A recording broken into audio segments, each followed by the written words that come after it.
그동안 여러 영상들을 통해 하나님이 역사하시는 섭리의 영역을 크게 개인적 차원과 시대적 차원의 영역으로 나눠서 우리가 이 두 가지 차원의 영역 속에서 하나님의 섭리 안에 거하여 그분의 뜻대로 그분과 동행하는 삶을 살아야 한다는 말씀을 드렸습니다. 왜냐하면 이것이 우리가 큰 틀에서 주님 오심을 준비하는 본질적인 행동 자세이기 때문입니다. 그렇지 않으면 우리는 개인적 차원이든 시대적 차원이든 어느 한 가지 차원의 영역에만 갇혀서 사탄이 역사하는 미혹의 덫에 걸려들게 됩니다. 그래서 오늘은 많은 그리스도인들이 어떤 식으로 한 가지 차원의 영역에만 갇혀서 하나님의 뜻을 거스르는 방향으로 나아가고 있는지, 그리고 그렇게 되지 않기 위해선 어떤 내면의 중심을 확립해야 하는지에 대해 말씀을 드려보도록 하겠습니다. 가장 먼저는 개인적 차원의 영역에만 갇히게 되는 경우입니다. 이런 경우에는 자기 눈에 보이고 몸으로 체감이 되는 근시안적인 생활 반경에만 모든 포커스를 맞춰 놓고서 정작 더 상위적인 차원에서 하나님이 역사하시는 영적인 섭리를 이해하지 못하고 미혹된 방향으로 나아가 버리게 됩니다. 예를 들어 교회를 담임하는 어느 목회자가 주님 안에 하나 되고 화목된 가정을 꾸려야 한다는 성경적 가르침을 따라 아내와 자녀들을 사랑으로 대합니다.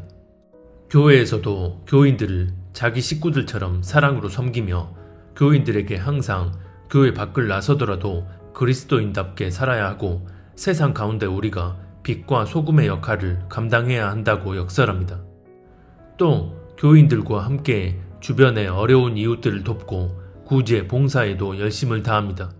하지만 정작 시대적 차원의 영역에 있어선 세상의 그릇된 가치 기준을 따라 성소수자의 인권도 소중하다며 그들의 성 정체성을 인정해주고 교회가 그들을 사랑으로 품어줄 수 있어야 한다고 말하고, 자신의 교회 안에 그런 동성애자들을 받아들여서 그들이 바른 길로 회복되도록 이끄는 게 아니라 그들의 잘못된 성적 방향성을 그대로 인정해주며 교회 구성원들이 그들과 교제를 함으로써 그 죄악에 함께 동참하도록 만들어버립니다.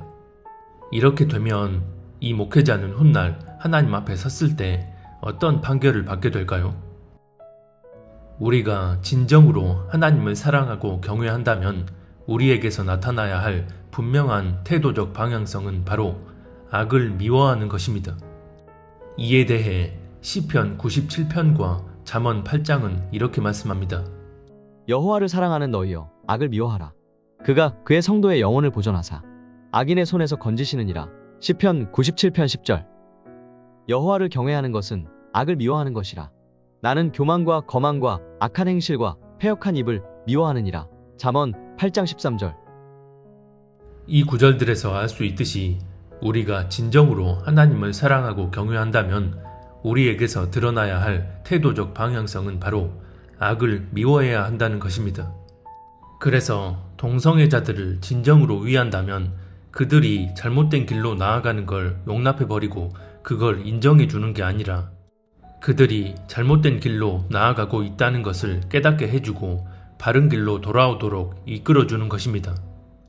이것이 악을 미워하기 때문에 그 악에서 돌이키도록 이끌어주는 바른 진리적 태도입니다. 그런데 하나님을 사랑하고 경외한다면서 악을 분별하기는커녕 되려 그 악한 흐름에 동참해버린다면 그것은 하나님을 사랑하지 않고 하나님을 경외하지 않으면서 하나님을 망령되이 여긴다는 말입니다.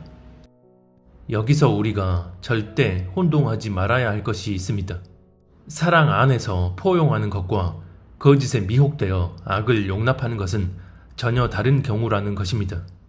오래전에 공동체 재정을 횡령하는 등 공동체에 큰 해악을 끼치고 공동체 구성원들을 힘들게 했던 어떤 사람이 주님을 영접하고 거듭난 후 자신의 그런 죄를 철저히 돌이키고 회개하여 용서를 구한다고 할 때 그 공동체 리더나 공동체 구성원들이 그를 품고 용서하며 다시 공동체에 받아들이는 것은 사랑 안에서의 포용입니다. 이렇게 되면 그 공동체는 하나님의 사랑 안에서 함께 진리의 방향으로 나아가는 것이라 할 수 있습니다. 하지만 앞에서 살펴본 바와 같이 동성애자들을 세상에서 통용되는 소위 성소수자로 부르면서 그들의 성 정체성을 인정하고 품어줘야 한다 말하며 자신들의 그런 죄악된 방향성을 전혀 돌이킬 생각조차 하지 않는 이들에 대해 그들의 죄악을 용납하며 공동체 안에 받아들여 구성원들이 그들과 함께 교제하며 나아간다면 이것은 교회 전체가 다 함께 멸망길로 나아가는 것입니다.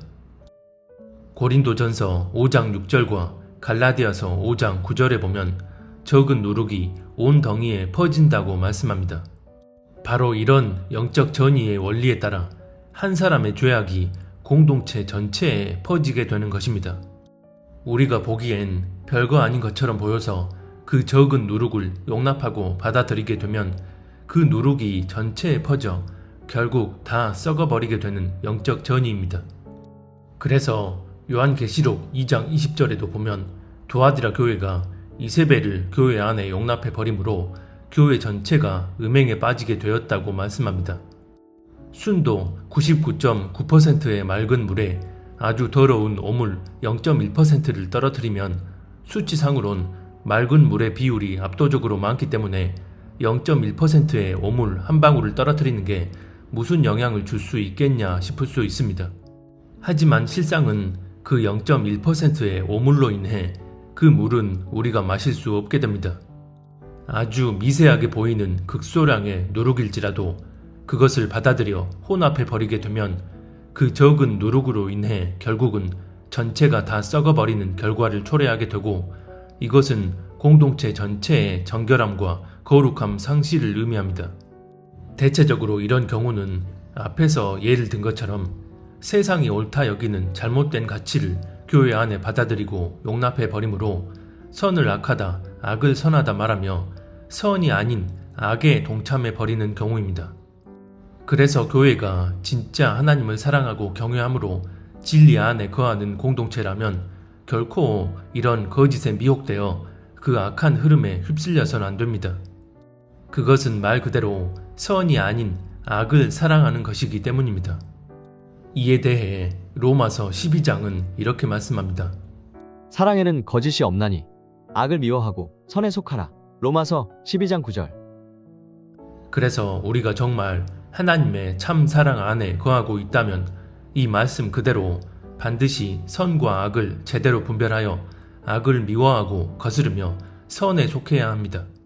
하지만 거짓에 미혹되어 악을 용납하고 품어주는 것은 그 자체로 말씀과 정반대로 나아가 버리는 것입니다. 많은 사람들에게 바른 진리의 방향성을 제시해야 할 공동체 사역자라면 한 가지 차원의 영역에만 갇혀서 다른 차원의 영역에선 하나님의 뜻과 상관없이 자기 종교적 기준으로 나아가 버려서는 안 됩니다. 공동체를 이끄는 그 사역자로 인해 공동체 전체가 다 함께 멸망길로 나아가 버릴 수 있기 때문입니다. 그래서 사복음서에 보면 맹인이 맹인을 인도함으로써 다 같이 구덩이에 빠진다고 말씀하는 것이고 공동체를 이끄는 사역자라면 하나님이 역사하시는 모든 섭리의 영역에 대한 올바른 분별과 이해를 함으로써 공동체 구성원들이 한 가지 차원의 영역, 특히 개인적 차원의 영역에만 갇히지 않도록 진리적 방향성을 제시해 주는 것이 중요합니다. 개인적 차원의 영역에 속한 부분보다 시대적 차원의 영역에 속한 부분이 훨씬 더 높은 분별력이 요구되기 때문입니다. 지금 우리가 사는 이 마지막 시대는 개인적 차원의 영역에만 매몰되어 버리면 더 상위적 차원의 영역, 즉 정치, 경제, 문화, 사회 등 여러 시대적 차원의 영역에서 옳고 그름을 분별하지 못하고 세상의 거짓된 흐름에 휩쓸려 멸망길로 나아가 버리게 됩니다. 불편한 진실이지만 지금의 주류 교단에 속한 제도권 교회들의 경우 교회를 운영하기 위한 시스템과 프로그램들을 이런저런 종교적 모양으로 세팅해 놓고 그런 교회의 시스템과 프로그램이 중심이 되어 그 안에 하나님을 끼워 넣어 맞추는 것이지 하나님의 전적인 마음과 뜻 안에 교회가 맞춰서 운영되는 경우는 거의 없습니다. 그래서 교회 공동체를 운영하는 담임 목사나 교회 안에서 사역하는 다른 사역자들 역시 전적인 하나님의 마음과 뜻을 헤아리고 그에 따라 사역하는 것이 아니라 교회 안의 시스템과 프로그램들에 맞춰서 사역하는 것이 현실입니다. 물론 그렇다 하더라도 하나님은 그 제한된 틀 안에서도 당신의 섭리로 역사해 주십니다. 그리고 안타깝게도 그렇기 때문에 하나님을 진정으로 경외하지 않으면 스스로의 상태를 돌아보지 못하는 것입니다. 그래서 사람들에게 존경받고 이름 있는 목사님들이 지금도 이런저런 신앙 메시지를 전하며 사람들에게 지표적 역할을 하고 있지만 정작 시대적 차원에서 일어나는 민감한 일들을 어떤 영적인 안목으로 분별해야 하는지에 대해선 눈이 가려져 있는 것도 같은 맥락입니다. 만약 이렇게 이름 있고 영향력 있는 목회자나 사역자들 가운데 정말 하나님을 경외하는 사람이 있다면 교회가 좀 시끄러워질 수도 있고 또 나를 바라보는 사람들의 시선이나 자신이 위치해 있는 직분적 명예, 세상과 맞닿아 있는 사회적 영향력 등 이 모든 것들을 다 거스르고서라도 오직 하나님의 마음과 뜻만을 헤아리고 그렇게 나아갈 수 있어야 합니다. 하지만 많은 경우 사람들의 시선을 거스르지 못하고 자신이 위치해 있는 그 직분에 따른 명예나 그 외에 많은 것들을 놓지 못하고 또 세상으로부터 오는 흐름을 거스르게 되면 자신에게 임하게 될 후폭풍을 감당하지 못해서 이런 부분들에 의해 방어적으로 형성된 종교적 틀 안에 갇히게 되고 그 틀이 허용하는 범위에 국한된 것들만을 안정적으로 사람들에게 전하고 가르치며 결국은 자신으로 인해 영향을 받는 다른 모든 사람들까지 다 그 종교적 틀 안에 갇히도록 만들어 버립니다. 너무나 안타까운 일이 아닐 수 없습니다. 특별히 지금은 표면적으로 보면 자유가 보장받는 것처럼 보이든 아니면 자유가 제한받는 것처럼 보이든 그 어떤 정치 제도에 의해 운영되는 국가이든 간에 정부 기관과 주류 언론 등이 글로벌 어젠다에 복속된 채 사람들을 일제히 선동하며 반진리적 흐름으로 이끄는 그런 말세지말의 때입니다. 왜 그러한지는 우리가 이미 2020년 초에 발발한 코로나 사태를 통해 뼈저리게 체험한 바 있습니다. 다시 말해 그동안 단순히 TV 뉴스를 통해서만 보던 남의 일들이 아니라 이미 한번 겪은 것처럼 앞으로는 더더욱 우리 각자가 직접 몸으로 겪어내야 할 일들이 될 것이기에 지금부터 이런 부분들에 대해 바르게 분별하여 주님 뜻대로 행동할 수 있어야 합니다. 만약 그렇지 못하다면 제 아무리 개인적 차원의 영역에서 말씀에 합당한 방향으로 사랑과 믿음과 섬김의 행위들을 한다 한들 훗날 하나님의 심판대 앞에 섰을 때 하나님이 판결하시는 잣대는 하나님 앞에 합당치 못한 그것으로 판결하십니다. 왜 그럴까요? 요한계시록 2장과 3장에 보면 7교회를 향한 주님의 말씀이 나오는데 이것이 오늘날 교회들을 향한 하나님의 판단 기준이 됩니다. 그래서 공동체를 이끄는 사역자가 이런 부분에 대해 무관심하거나 침묵으로 일관해 버림으로 공동체 구성원들이 세상의 미혹된 흐름으로 휩쓸려 가버린다면 하나님은 그에 대한 책임을 공동체를 이끄는 사역자에게도 함께 물으십니다. 에스겔서에 보면 하나님께서 택하신 파수꾼, 즉 사역자가 사명을 감당해야 하는 부분에 있어서 하나님이 어떻게 판단하시는지를 말씀하는데 이에 대해 에스겔서 3장은 이렇게 말씀합니다. 인자야, 내가 너를 이스라엘 족속의 파수꾼으로 세웠으니 너는 내 입의 말을 듣고 나를 대신하여 그들을 깨우치라.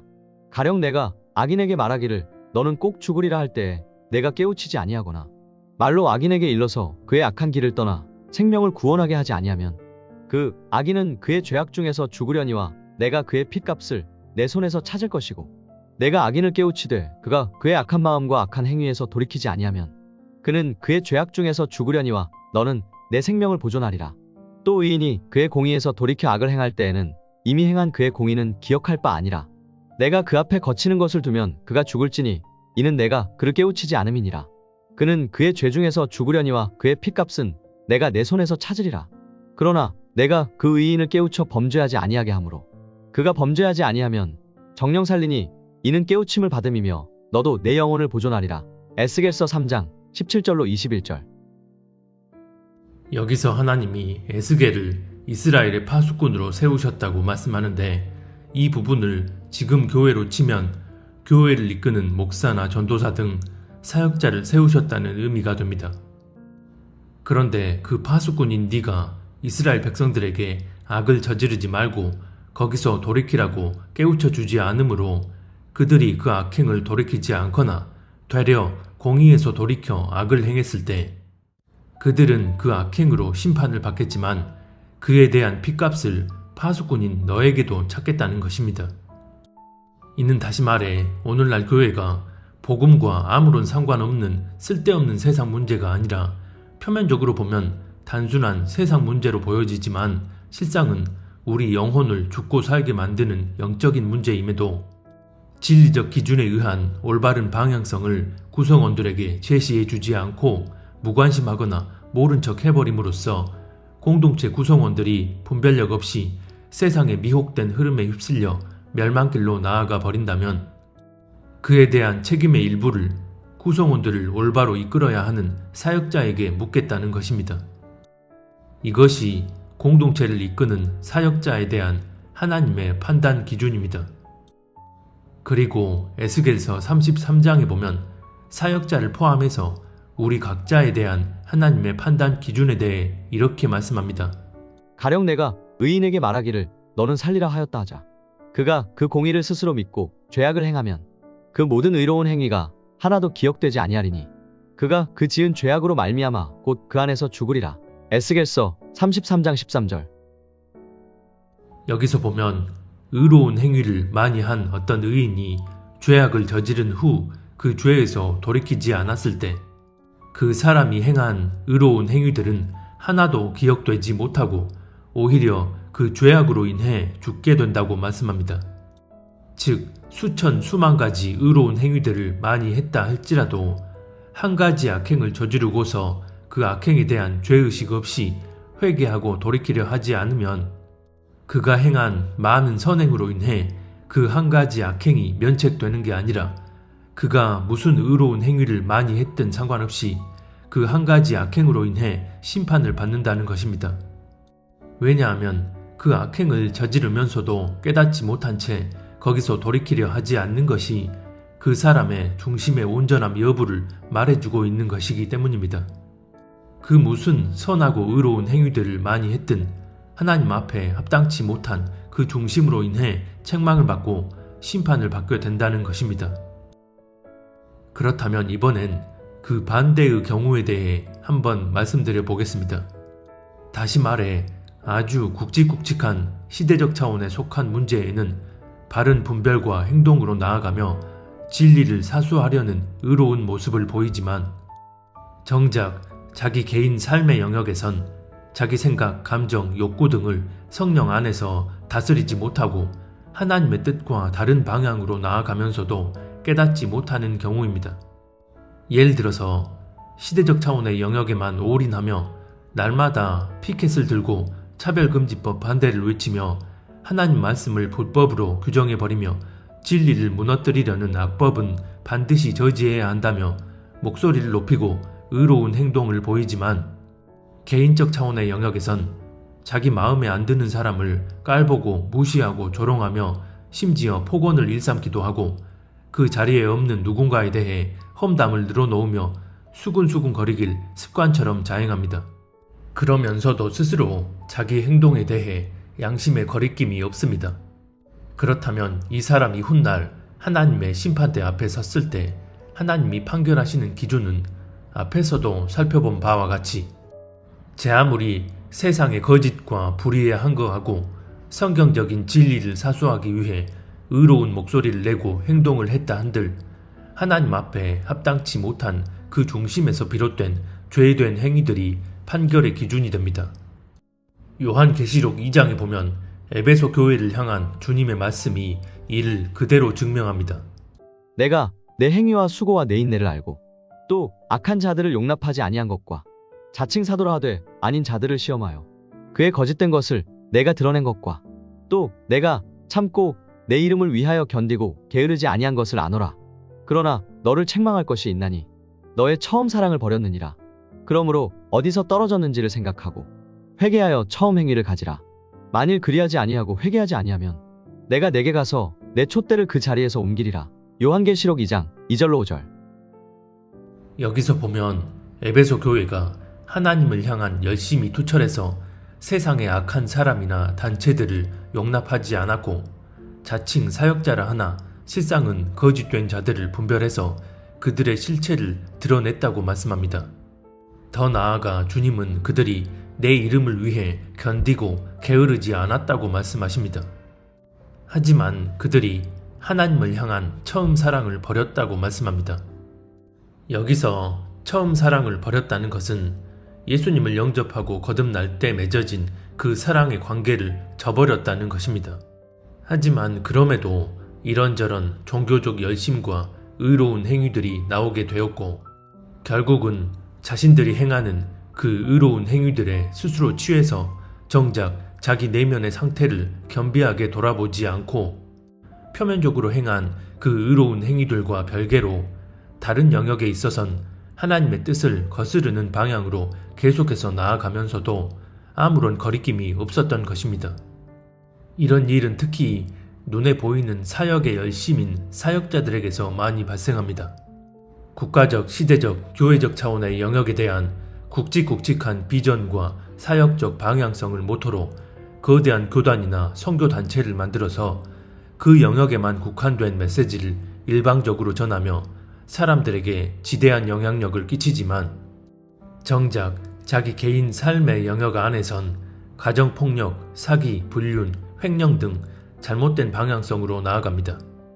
큰 선교단체나 교회 공동체를 설립해서 복잡한 행정적 시스템을 구비해 놓고 여러 가지 사역들을 펼쳐놓으며 그런 사역들에 매진하는 사역자들 중 개인적 차원의 영역에서 정작 자기 자신을 겸비하게 돌아보지 못하는 이유는 대부분 자신이 영적 에너지를 쏟는 모든 영역이 그 사역에만 올인되어 있기 때문입니다.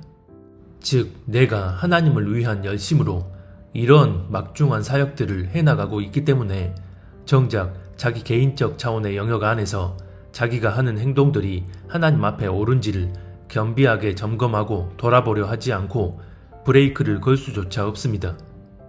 이렇게 되면 뒤늦게 그런 잘못된 일들이 발각이 되어 사회적으로 큰 논란이 되고 결국 교계 전체가 발칵 뒤집어지기도 합니다. 그리고 사람들은 기다렸다는 듯이 그 사역자를 향해 손가락질하며 정죄합니다. 이것은 특정한 누군가에게만 국한된 일이 아니라 이런 식으로 사역에 올인하는 이들 가운데 자주 일어나는 패턴입니다.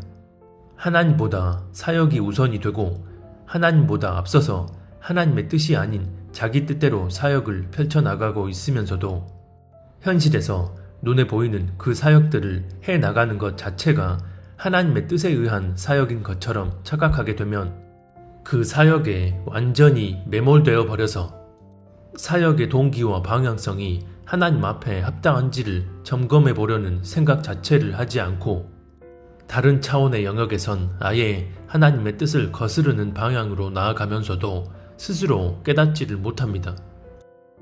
그런데 이것은 비단 사역자들만의 문제가 아니라 믿는다고 하는 모든 그리스도인들에게도 해당되는 문제입니다.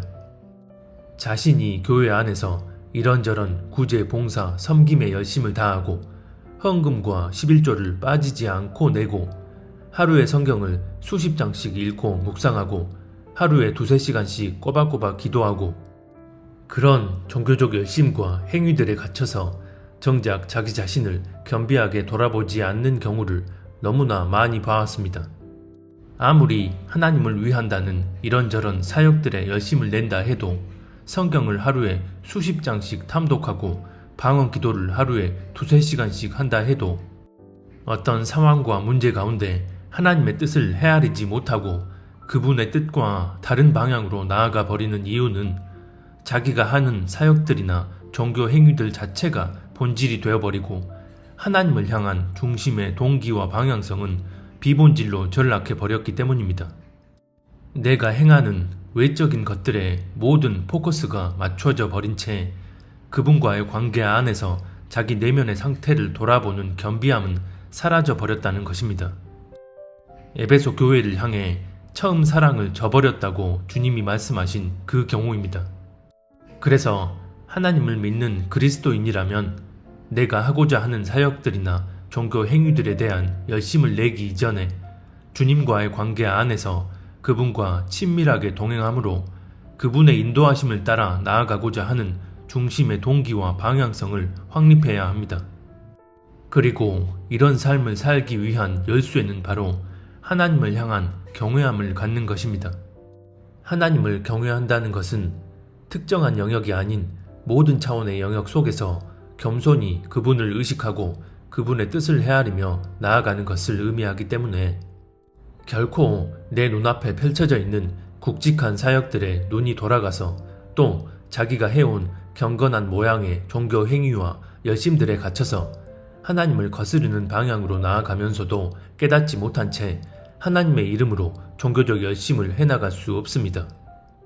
시편 25편에 보면 이런 말씀이 나옵니다. 여호와를 경외하는 자 누구냐? 그가 택할 길을 그에게 가르치시리로다. 시편 25편 12절. 이 말씀인즉 하나님께서 내가 지금 당장 어찌해야 할 바를 모르는 상황에서 나아갈 길을 가르치신다는 의미도 되지만 사역자들이 해나가는 사역들 안에서 또 모든 차원의 영역 안에서 우리가 미혹되지 않고 어떻게 판단하고 분별해서 행동해야 하는지를 우리에게 깨닫게 하시고 인도하신다는 것입니다. 우리가 정말 하나님을 경외한다면 내 마음 문이 열려있는 특정한 영역에서만 하나님의 뜻을 헤아리고 그 뜻대로 나아가는 게 아니라 모든 차원의 영역 속에서 그분의 뜻대로 나아갈 수 있게 됩니다.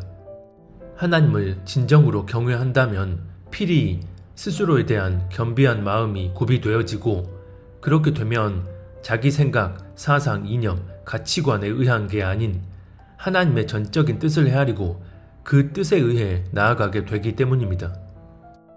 말라기서 3장에 보면 이런 말씀이 나옵니다. 이제 보니 교만한 자가 오히려 복이 있고 악한 일을 하는 자가 번성하며 하나님을 시험하는 자가 재앙을 면한다 하는구나. 그때에 주께서는 주를 경외하는 사람들이 서로 주고받는 말을 똑똑히 들으셨다.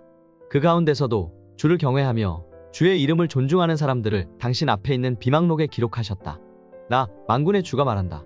내가 지정한 날에 그들은 나의 특별한 소유가 되며 사람이 효도하는 자식을 아끼듯이 내가 그들을 아끼겠다.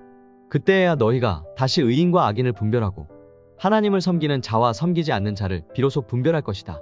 말라기 3장 15절로 18절. 여기서 보면 주를 경외하는 사람들을 주님의 기념책에 기록하셨다고 말씀하고 하나님이 정하신 날에 하나님을 경외하는 이들을 특별한 소유로 삼으시고 그들을 아끼실 거라고 말씀합니다. 그렇게 됐을 때 그들이 의인과 악인을 분별하고 하나님을 섬기는 자와 그렇지 않은 자들을 분별하게 될 거라고 말씀합니다. 다시 말해 하나님에 대한 경외함이 있는 자들은 하나님의 책에 기록된 하나님의 사람들로서 하나님이 정하신 때에 하나님이 그들에게 지혜를 부어주셔서 거짓에 미혹되지 않고 선과 악을 분별하며 누가 하나님을 제대로 섬기고 있는지를 분별할 수 있게 된다는 것입니다. 이것은 다른 사람을 분별하는 상황에도 적용되지만 스스로의 상태를 겸비하게 직시함으로써 자기 자신을 돌아보는 상황에도 적용되는 말씀입니다. 그래서 열쇠는 오직 하나님에 대한 경외함의 여부입니다. 우리 안에 하나님을 경외하는 중심이 바로 서 있다면 개인적 차원의 영역과 시대적 차원의 영역 모두에서 반드시 하나님의 뜻과 섭리를 바르게 분별하여 그 뜻대로 나아가게 됩니다. 지금 우리가 사는 이 시대는 주님 오심이 임박해 있는 마지막 중의 마지막 때로서 그에 따른 시대적 특성은 바로 모든 차원의 영역에서 미혹이 횡행한다는 것입니다. 그래서 이런 시대적 특성 가운데 우리가 진정 하나님의 뜻대로만 나아가기 위해선 특정 사역자나 공동체에 내 영과 혼과 육을 모두 내맡겨버린 채 맹목적으로 그들을 따라가는 게 아니라 하나님만을 경외함으로 성령의 인도하심 가운데 각자 도생해야 합니다. 2020년 발발한 코로나 사태 속에서 이 땅 교회들이 행했던 모습을 보며 뼈저리게 깨달았던 것은 앞으로 맞이할 시대적 환란 가운데 특정 사역자나 공동체에 속해서 그들을 추종하고 따라가 버린다면 그것은 어떤 식으로든 때를 따라 역사하시는 하나님의 섭리를 역행하고 거스르게 된다는 것이었습니다. 지난 영상에서 예수 그리스도의 몸된 교회라면 지켜내야 할 정체성이 무엇인지에 대해 자세히 말씀을 드렸고, 본질적으로 우리 한 사람 한 사람이 주님의 몸된 교회가 되어 때에 맞는 하나님의 섭리 안에 거하며 그분과 동행하는 삶을 살아야 한다는 것을 분명하게 말씀드린 바 있습니다. 그래서 이런 마지막 시대 가운데 우리에게 가장 본질적인 행동 자세는 살아계신 하나님과의 1대1의 관계 안에서 성령님의 직접적인 인도함을 받으며 나아가야 하는 것입니다. 지금 보면 세계 곳곳에서 전쟁과 전쟁의 소문이 더욱 뚜렷해지고 글로벌 경제는 서서히 추락해가고 또 다른 전염병 팬데믹의 징조가 일어나려 하고 우리 간담을 서늘하게 만드는 이런 일들이 갈수록 거세지고 있습니다. 하지만 우리가 정녕 주님의 몸된 교회이자 거룩히 구별된 주님의 신부들이라면 이런 혼돈스런 세상의 흐름 가운데 흔들리지 않고 오히려 그런 세상 흐름을 역행하며 더욱 주님 앞에 합당한 중심으로 주님만 바라보며 주님과 동행할 수 있어야 합니다. 저는 개인적으로 매일 밤 제가 전하는 영상 메시지 내용을 겸비한 마음으로 받아들여 주시고 그렇게 삶 가운데 적용시켜서 날마다 주님과 동행하고자 하는 분들을 위해서 기도합니다.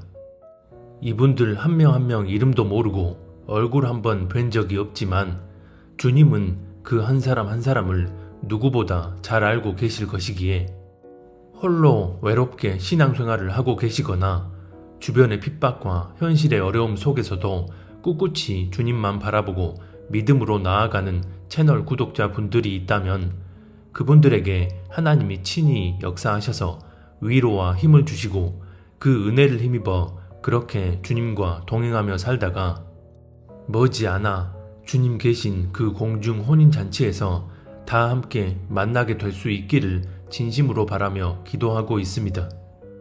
이것이 지금의 저에게 가장 큰 소망 중 하나입니다. 부디 저를 비롯하여 이 영상을 보시는 모든 분들이 그렇게 주님과 동행하는 삶을 살다가 다시 오실 주님 앞에 거룩한 신부들로 함께 설 수 있었으면 합니다.